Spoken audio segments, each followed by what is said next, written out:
রুটি বা পরোটার সাথে দুর্দান্ত একটা সাইড ডিশ নিয়ে এসেছি আজকের ভিডিওতে। চিকেন ভুনা মশালা। দেখতে যেমন সুন্দর, খেতেও কিন্তু চমৎকার। আজকে আমরা দেখে নেব কিভাবে এটা বানাবো। তো তার জন্য 1 কেজি চিকেন আমি নিয়েছি। ম্যারিনেট করব নুন, হলুদ গুঁড়ো, একটু কাশ্মীরি রেড চিলি পাউডার, আর দেব টক দই। টক দইটা একটু বেশি পরিমাণেই দিতে হবে। 1 কিলো চিকেনের জন্য 200 গ্রাম, এই হিসেবে টক দইটা ফেটিয়ে রেখেছিলাম। তো সেই 200 গ্রাম টক দই ভালো করে দিয়ে হাত দিয়ে চিকেনের সাথে সমস্ত মশলা মিশিয়ে নেব। তো এই ম্যারিনেশনটা করে অন্তত 1 ঘন্টা রেখে দিতে হবে, কারণ ম্যারিনেশনেই কিন্তু অনেকটা রান্না এগিয়ে থাকে এবং চিকেনটা খুব সফট হয়ে যায় এবং তাড়াতাড়ি রান্নাটাও হয়ে যাবে। তো এটাকে মাখিয়ে রেখে দিই এখন 1 ঘন্টা। এইভাবেই চিকেনটাকে ম্যারিনেশন করে রেখে দিলাম। এবারে পরের স্টেপগুলো কিভাবে কি এগোবো সেটাও আপনাদের সাথে শেয়ার করব। একটা মশলার পেস্ট বানাবো।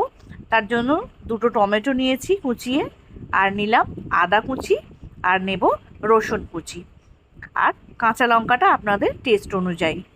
তো এগুলো দিয়ে একটা মশলার পেস্ট বানিয়ে নেব। দেখুন মশলাটা বানানো হয়ে গেছে। এটাই আজকে আমাদের বাটা মশলা। আর পেঁয়াজ এখানে কেটে রেখেছি 250 গ্রাম পেঁয়াজ, একদম পাতলা পাতলা করে কুচিয়ে রেখেছি। তো এবারে কড়াইতে দিলাম রিফাইন্ড অয়েল। রিফাইন্ড অয়েলেই রান্না করব। তার মধ্যে দিলাম 2টো তেজপাতা, 4টে শুকনো লঙ্কা, আর গোটা গরম মশলা দেব, দারচিনি, লবঙ্গ, এলাচ, গোটা গোলমরিচ, আর তার সাথে একটু মৌরি। মৌরির জন্য কিন্তু এই রেসিপির ফ্লেভারটা খুব ভালো আসে।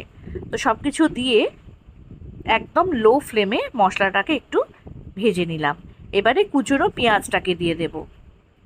পেঁয়াজ কুচিগুলো দিয়ে এটাকে কিন্তু হাই ফ্লেমে একটু ভাজা করে নিতে হবে এবং একটু ডিপ ব্রাউন করেই পেঁয়াজটাকে ভাজবো। একটু নুন দিয়ে দিলাম, তাতে পেঁয়াজটা তাড়াতাড়ি সেদ্ধ হয়ে যাবে।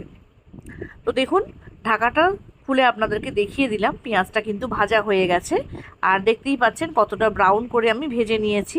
এবারে এর মধ্যে মশলার পেস্ট দিয়ে দেব, যেটা টমেটো, আদা, রসুন, কাঁচা লঙ্কা দিয়ে যে মশলাটা তৈরি করেছিলাম, সেই মশলার পেস্ট দিয়ে ভালো করে এটাকে কষিয়ে নিতে হবে, যাতে মশলার কাঁচা গন্ধটা চলে যায়। এবারে এর মধ্যে প্রয়োজন মতো হলুদ গুঁড়ো, একটু কাশ্মীরি রেড চিলি পাউডার দিয়ে দিলাম। এখানে আমি কাশ্মীরি রেড চিলি পাউডারটা ইউজ করছি, তাতে রেসিপির কালারটা কিন্তু খুব ভালো আসে। তো এটাকে ভালো করে কষিয়ে নিচ্ছি। মশলা কষানো হয়ে গেলে এর মধ্যে ম্যারিনেট করা চিকেনগুলোকে দিয়ে দেব। এবারে ঢাকা দিয়ে দিয়ে এটাকে 15 থেকে 20 মিনিট মিডিয়াম ফ্লেমে কষিয়ে নিতে হবে, কারণ ম্যারিনেশনের সময় এটা অনেকটা নরম হয়েই রয়েছে, আর বেশিক্ষণ আমাদের এটা লাগবে না রান্নাটা করতে। ঢাকা দিয়ে দিয়ে আমি 15-20 মিনিট এটাকে কষে নেব। মাঝে মাঝে ঢাকাটা খুলে একটু নাড়াচাড়া করে দেব, যাতে তলায় বসে না যায়। দেখুন 15-20 মিনিট পর আমি দেখাচ্ছি, মশলা থেকে কিন্তু তেল একদম ওপরে ভেসে উঠেছে, আর কালারটা কিন্তু দুর্দান্ত এসেছে।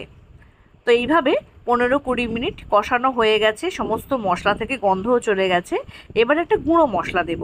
এর মধ্যে রয়েছে অল্প একটু ধনে, জিরে, আর রয়েছে জয়িত্রী। এগুলোকে শুকনো কড়াইয়ে ভেজে আমি গুঁড়ো করে নিয়েছিলাম।